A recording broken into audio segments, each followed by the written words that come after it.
Wanita ini harus membersihkan rumah setiap hari. Karena dia bertemu 365 orang. Uang yang diperoleh harus diberikan kepada suami. Tapi dia masih berpikir dia menyembunyikan uangnya sendiri. Saking seringnya memukulinya, lalu mendorongnya ke bawah tempat tidur.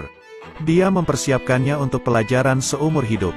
Mereka tidak tahu bahwa semuanya dilihat oleh tetangganya. Semakin saya melihat melalui lubang di dinding, semakin menarik jadinya. Tangan kecil juga meluncur ke bawah. Saat dia asyik, gadis di ruangan itu sudah melihat ke arah itu. Ben segera duduk dan menyalakan rokok. Takut hal ini terungkap oleh tetangga. Setelah dia tertidur, dia mengambil patung Buddha di atas meja. Kemudian sembunyikan uang yang diperoleh hari ini di dalamnya. Keesokan paginya, ibu mertuanya datang mencarinya. Dia datang ke sini setiap bulan meminta uang. Adegan ini terlihat secara kebetulan. Dia mengambil kesempatan ini untuk menyapa keduanya. Juga, saya baru saja pindah ke sini belum lama ini. Tapi dia tidak memperhatikan. Lalu dia berbalik untuk pergi. Ia pun sengaja mengedipkan mata pada Emma. Namun ia tidak menghiraukannya. Kemudian dia berganti pakaian lagi dan pergi ke gereja untuk mengaku dosanya kepada pendeta. Dia berharap untuk meninggalkan suaminya. Tapi dia tidak ingin kembali ke bar untuk bekerja. Lagi pula, sekarang dia hanya harus menghadapi satu pria. Dia tidak ingin kembali ke tempat kotor itu untuk melihat wajah jelek itu lagi. Kemudian tinggalkan gereja. Sesampainya di rumah, Ben mabuk lagi. Meskipun dia keberatan, dia tetap ingin pergi tidur. Adegan ini terlihat lagi. Mendengar teriakan menyedihkannya, dia tidak bisa menahan diri untuk tidak berdaya. 3 menit kemudian dia mulai menggosok lukanya. Dia mengangkat kepalanya untuk melihat bulan. Saya tidak tahu kapan saya akan bebas. Saat ini, pintu tiba-tiba terbuka. Emma melompat mundur ketakutan. Tanpa diduga, orang yang memasuki ruangan itu adalah dia. Melihat ke dalam ruangan dengan ketakutan. Takut ketahuan oleh Ben. Untungnya dia tertidur lelap sekarang. Sama sekali tidak ada suara-suara dari luar yang terdengar. Melihatnya terlihat menyedihkan. Dia mengulurkan tangannya ke arahnya. Melihat itu dia tidak keberatan. Dia perlahan membungkuk dan mencium luka di lengannya. Emma merasakan kekhawatiran seseorang untuk pertama kalinya. Dia menangis kesakitan. Keduanya tidak berkata apa-apa. Hanya saling tersenyum. Pada akhirnya, Emma harus kembali ke rumah. Sejak saat itu, saya mulai tidak takut lagi. Dia sering berpura-pura kebetulan bertemu dengannya. Namun mereka berdua takut dengan kata-kata yang keluar masuk. Jadi selalu jaga jarak satu sama lain. Hari itu, Ben pulang dalam keadaan mabuk lagi. Dia tidak mengatakan tidak. Jadi dia menyeretnya keluar dan memukulinya. Dia meringkuk dan menangis minta tolong. Dia berharap bisa menyelamatkan dirinya sebagai seorang pria. Tapi dia hanya berdiri melihat ke balik pintu. Setelah Ben tidur nyenyak, Emma berusaha menahan rasa sakitnya untuk membasuh lukanya. Saya tidak menyangka punya nyali untuk datang ke sini. Menghadapi bahunya, dia tidak lari. Dia hanya berharap bisa menemukan perlindungan. Lalu dia membawanya pulang. Saat melihat memar di tubuh Emma, dia hanya bisa terdiam. Hari ini dia memutuskan untuk menghiburnya. Setelah berbincang-bincang, Alpa baru saja keluar dari penjara belum lama ini. Dia mengandalkan gadis-gadis terkemuka untuk menghasilkan uang. Meski dikatakan sebagai startup, namun sebenarnya itu hanyalah bisnis ilegal. Dia berbicara tentang lubang itu padanya. Mengaku memata-matainya setiap hari. Sejak saat itu, dia pergi ke lubang itu setiap malam agar dia tidak merasa sendirian. Hari itu, Emma memakai riasan cantik. Dia mengenakan gaun merah ke rumah Alpa. Memintanya untuk membawanya keluar dari sini. Keduanya bekerja sama. Keesokan harinya, dia menyelundupkan obat tidur ke dalam air Ben. Tapi dia tidak tahu dia sudah mengetahuinya. Dia menggunakan waktu dia tidak ada di sana untuk mengosongkan gelas air. Ketika dia kembali, dia berpura-pura meminum semuanya.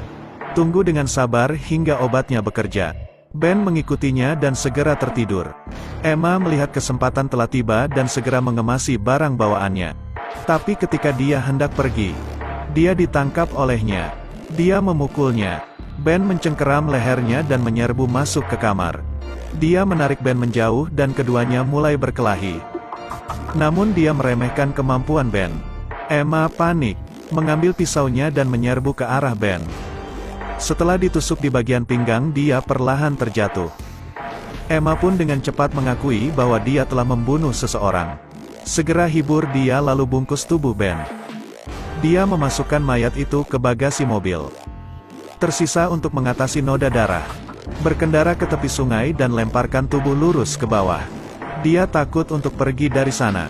Tanpa sadar kedua pengemis itu telah melihat pemandangan ini. Takut untuk kembali ke Emma. Dia menghiburnya untuk tenang. Karena saya tidak ingin membuat orang lain curiga. Mereka tidak bisa langsung pergi. Selain itu, kita tidak bisa bertemu lagi. Hingga hal ini dilupakan oleh orang lain. Meskipun Emma tidak mengerti alasannya, dia melakukan apa yang diperintahkan. Dia memberikan semua dana hitamnya untuk menunggu dia menangani ini. Keesokan paginya, ibu mertuanya pergi ke kantor polisi.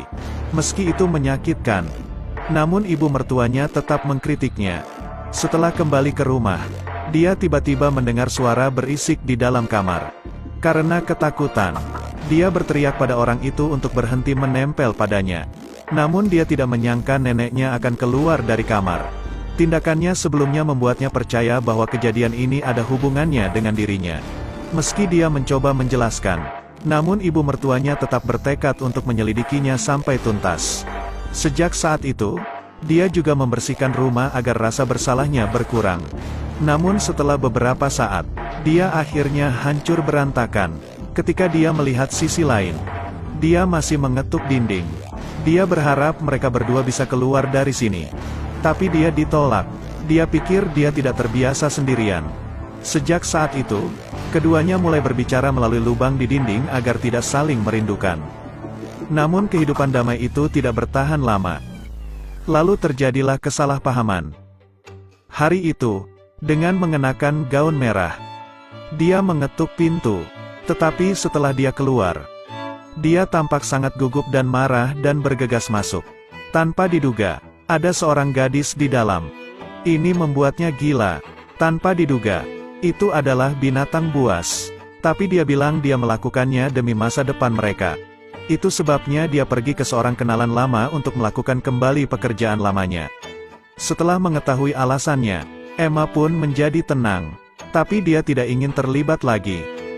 Dia memutuskan untuk pergi sendirian besok. Saat itulah wajah aslinya terungkap.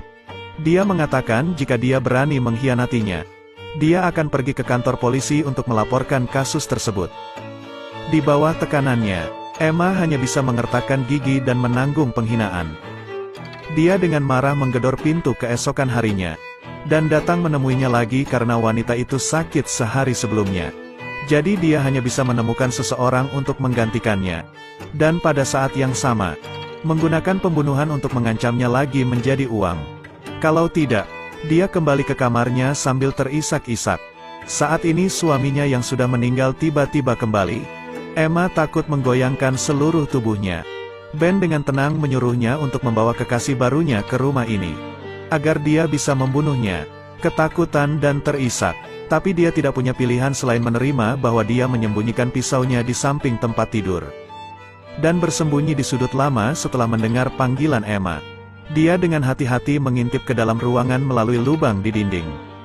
Karena tidak melihat sesuatu yang luar biasa, dia masuk ke dalam.